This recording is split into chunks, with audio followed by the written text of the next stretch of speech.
औज़ुबिल्लाहि मिनश्शैतानिर्रजीम बिस्मिल्लाहिर्रहमानिर्रहीम अस्सलामु अलैकुम वरहमतुल्लाहि वबरकातुहू। दोस्तों, पेश खिदमत है रुके हुए अटके हुए काम के लिए सूरह यासीन की एक आयत का अमल। इंतहाई आसान अमल है। सूरह यासीन की एक आयत है, उसको आपने पढ़ना है। वो जो बरसों से आपका काम रुका हुआ है, अटका हुआ है, हो नहीं पा रहा, तो वो अल्लाह के हुक्म से होगा। और मतलब ये कि आप खुद सरप्राइज रह जाएंगे कि एक सिंपल एक आयत से और बहुत आसान तादाद के अंदर पढ़ने से क्या ऐसे भी जो है वो मिरेकुलसली इसके रिजल्ट्स मौजज़ाती तौर पर मिल सकते हैं। बिल्कुल मिल सकते हैं। सिर्फ ये है कि पूरे यकीन के साथ और पूरे कॉन्फिडेंस के साथ आप ये पढ़ें।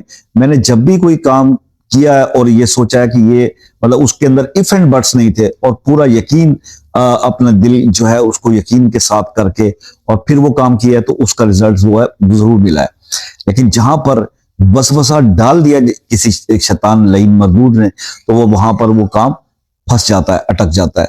तो वसवसों से बचें, अपने आप को वसवसों से बचाएं। और वसवसों से बचने के लिए, शैतान से बचने के लिए आपके पास बहुत सारे ढाल हैं, बहुत सारी ढाल मौजूद हैं। आपके पास आयतुल कुर्सी है, आपके पास सूरह वन्नास पूरी पड़ी हुई है। उसके अलावा सिर्फ एक यही औज़ु बिल्लाहि मिनश शैतानिर रजीम ये है आपके पास। पढ़ने की वाले बने, आप पढ़ेंगे, जिस कदर आप जिक्र बढ़ाते जाओगे ना, शयातीन आपसे दूर भागते चले जाएंगे। क्योंकि स्पिरिचुअली आप स्ट्रांग हो रहे हो, तो इवल फोर्सेस की जरूरत नहीं है कि वो आपके करीब आ सके। जितना जितना आप रूहानी तौर पर कमजोर होते जाओगे ना, इबादत से दूर रहोगे, इवल फोर्सेस के लिए आप बिल्कुल एक आसान निवाला बन जाओगे। वो आपकी तरफ आना शुरू हो जाएंगी, आपको डिस्टर्ब करना शुरू कर देंगे।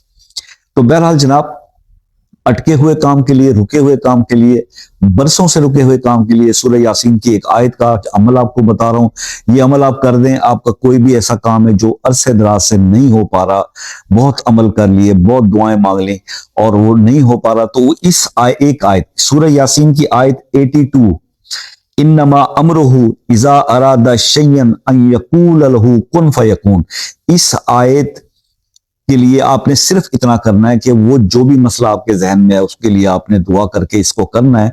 और इसको आपने इशा की नमाज के बाद अव्वल आखिर 3 बार, 5 बार या 7 बार दुरूद इब्राहिमी पढ़ के इसको 21 बार पढ़ना है। सिर्फ ईशा की नमाज के बाद सिर्फ 21 बार। और अपने मसले के लिए दुआ करनी है।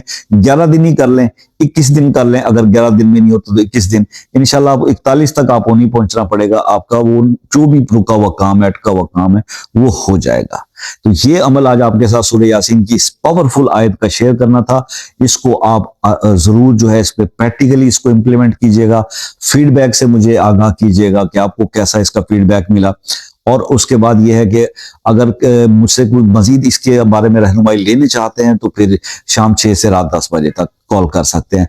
और जो ये मेरे दोस्त बार बार शिकवा कमेंट्स में भी आके करते हैं कि जी आप जवाब नहीं दे रहे यार, भाई देखिए मैं एक कॉल पे हूँ। अब एक कॉल करने वाले ने कॉल कर लिया, वो आधा घंटा बात करे या 1 घंटा या 2 घंटा, जब तक वो कॉल खत्म नहीं होती मैं दूसरे की कॉल तो नहीं ले सकता ना। तो आप शिकवा आपका बनता नहीं है। फिर भी लोग करते हैं, तो करते रहे भाई। हम कोई किसी से पेड कॉल थोड़ी कर रहे हैं, हम किसी का शिकवा सुने। फ्री ऑफ कॉस्ट है, जिसका नंबर लग गया उसकी लंबी बात हो गई। ठीक है जी।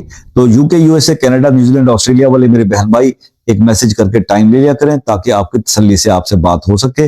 बाकी अपना बहुत सारा ख्याल रखिएगा, दुआओं में याद रखिएगा। जिंदगी रही तो नेक्स्ट किसी वीडियो में आपसे फिर मुलाकात होगी। तब तक के लिए इजाजत दीजिए। अल्लाह हाफिज।